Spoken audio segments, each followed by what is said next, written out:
What is going on, everybody? MrZDawgSwag here, coming to you with week 3 of the CPBA, and today we are having a postcom. Unfortunately, I'd uploaded my battle, but unfortunately the quality was really bad. I was using a different computer, and it just was really awful. I had a lot of audio failures, and it just really didn't work for me. So I decided to just do a postcom and make it a little bit easier for you to hear me. Hopefully this music isn't too loud. Actually, I'm going to turn it down like 2 clicks just in case. But we're just going to do a postcom here today, just so you guys know exactly kind of what I was thinking going through this battle. So I'm not really good at postcoms, but I got to practice somehow. So alright, so this one is against KKirby. I'll link the team builder in the description. It goes into more detail about what his team was like. So we'll just get into it right here. So I let off with Jolteon essentially because Volt Switch, he doesn't have a ground type on his team, and he didn't bring his ground type. I'm not even sure. Gastrodon, well, no, that's a different league. I'm not even sure exactly what his ground type was at this point, but he didn't bring it, so I decided, I'm just gonna go fire off a Volt Switch. Single Beam did not KO this thing at this range, especially since I didn't know what his set was. So I just Volt Switch out of there, and I go right into Venusaur, hoping that he wouldn't go for Psychic, but unfortunately he does go for Psychic, so it was a nice read on his part. So it does that little, and I'm thinking, after seeing the leftovers, this thing's defensive, so it's really not going to be doing too much. So I figured I'll just, if he stays in here, he stays in and goes for another Psychic, and I'll just Synthesis up. So I just decided to go for that Synthesis, get my HP back up to full, and so he's in here with his Scizor. So I'm thinking, go for the HP fire, might as well. If he stays in, and this thing's pretty much gone. But he does go for U-turn, so that does kind of stink.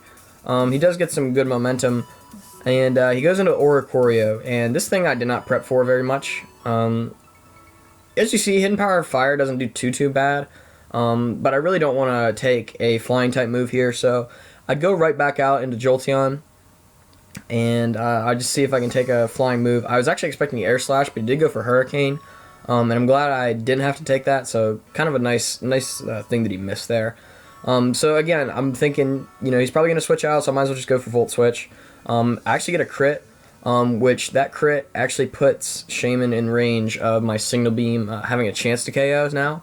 So at this point, I go into my Fortress and I say, well, he probably got HP Fire, but I'm willing to let this thing go down at this point. So I'm just gonna set up my rocks, and he actually switches out, which is nice for me.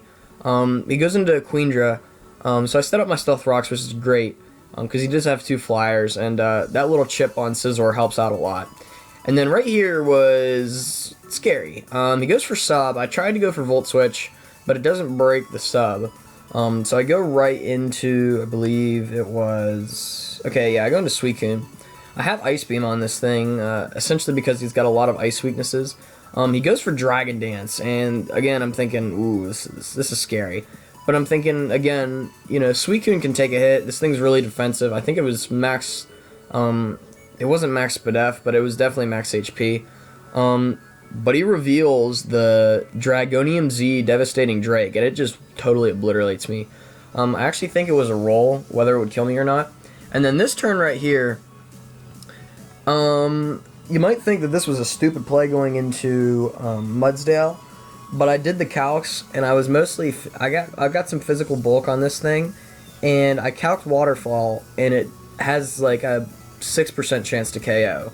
So he goes for Waterfall, it only does 92, and I go for the counter, and I KO his Kingdra, so really good there. Glad I got that thing out of the way, because the thing was a big threat. He goes into Scizor here, so I'm just deciding, I'm going to fire off an EQ, see if I can get a little more chip damage on this. He goes for Bullet Punch, which actually was a roll to kill, so I was kind of surprised he did that. I'm surprised he didn't, like U-turn or something else. But I go into Mew, and I Flamethrower, just taking this thing out. He didn't really expect it. I guess he was expecting the Tanga Berry there. So essentially, this is where it got interesting. So I have Ice Beam Mew, and I haven't revealed that yet. So essentially, Ice Beam can kill the rest of his team. Yeah, essentially Ice Beam can kill the rest of his team. So I'm thinking, I can just stay in here. I can Ice Beam for free, and I can just get the 4-0. But here's where it goes. It gets a little interesting here. So he goes for Roost. So he loses his flying type, and I go for Ice Beam. It doesn't do too much. It actually does a decent amount for not having a flying type. But then he sets up a Calm Mind, and I'm thinking, oh no. Oh no. And I don't KO. So just 52%. Without that Calm Mind, I would have KO'd. But he goes for Roost. I'm just going to continue to spam Ice Beam. As you can see, it's doing less and less thanks to the Roost. So he just tries to keep going up. He predicts the freeze on this turn. I actually get a crit, but no freeze. So that gives him free range. And the other thing too is this Mew was sort of a slow Mew. It was a heal bell set, so I really wasn't needing too much speed on it. And this thing's base 93, I believe, and this is base 100. So I didn't speed creep this thing, partially because I wasn't expecting to even have to deal with this. So this thing kind of really threw me for a loop, and I'm thinking I need a freeze or a crit. I got a crit there, but I mean, it didn't quite do the work. I'm thinking at this point I've used like I believe I had used like 8 Ice Beams at this point. I'm like, I haven't frozen. And it's just continuing to go. I got like 2 crits in this whole thing. And I believe here is where he just decides to go for the Revelation Dance. And look at this, like Mew takes it. Like he takes it like a champ. So I'm thinking, alright, this is the last time. And it doesn't do nothing. It doesn't crit, it doesn't freeze, it doesn't do anything. So on his Roost, I go into my Jolteon, kind of expecting him to Revelation Dance. But again, he does Roost. So I'm trying to think what's the best idea. I try to go for Volt Switch, maybe get a crit. I didn't get a crit, but it did a lot of damage, surprisingly. So on this here, I go into Fortress on his Roost. Now, this was the big play, because if I didn't get into Fortress, then I essentially couldn't have won. Fortress is carrying Toxic, and he actually takes this +2 Revelation Dance, which is crazy. So I get my Toxic off, which is absolutely huge.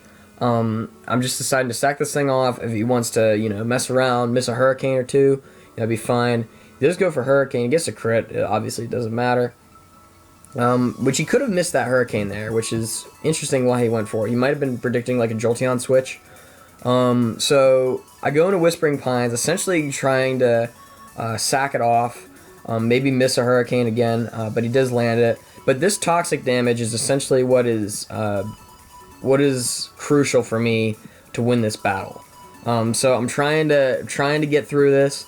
I go into Quicksilver, and I go for Thunderbolt. It does a decent amount, trying to get max damage, and he misses his Hurricane.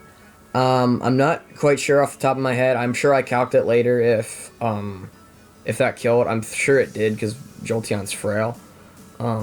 Maybe not as much on the Spadef side, but certainly not the most bulky Mon ever.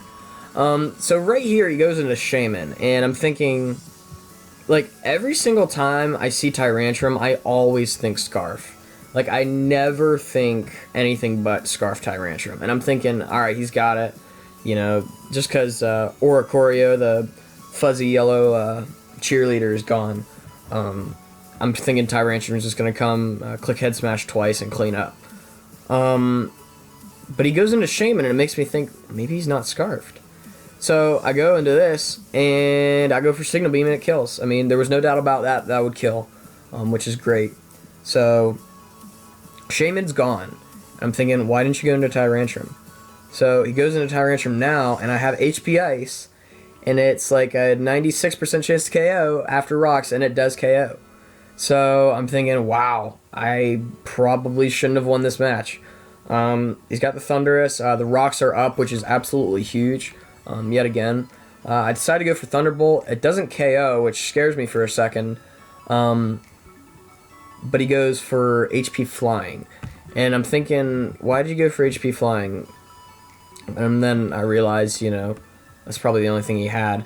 I thought he would run knockoff, like especially for Mew. Like I had Cobra Mew in the back. As you can see here, it was at 40.4%. And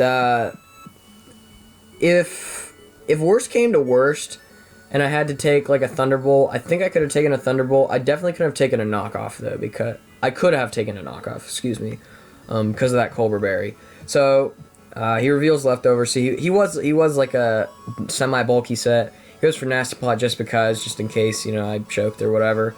But I do go for the Thunderbolt, and we do get our 1-0 win after Jolteon gets KO'd from the Life Orb. So really good match. I really shouldn't have won.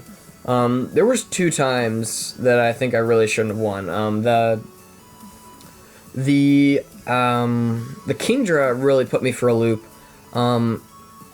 If the Mudsdale wouldn't have lived, I'm pretty sure I wouldn't have made it out of there. And then that Oricorio missed that Hurricane too, which really did stink. So in any case, thank you guys for watching this video. Leave a like down below if you're enjoying this CPBA.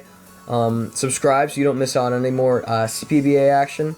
And I will be with you in the next video with a little bit of a surprise. I'm MrZDawgSwag. You guys have a good day. Peace out.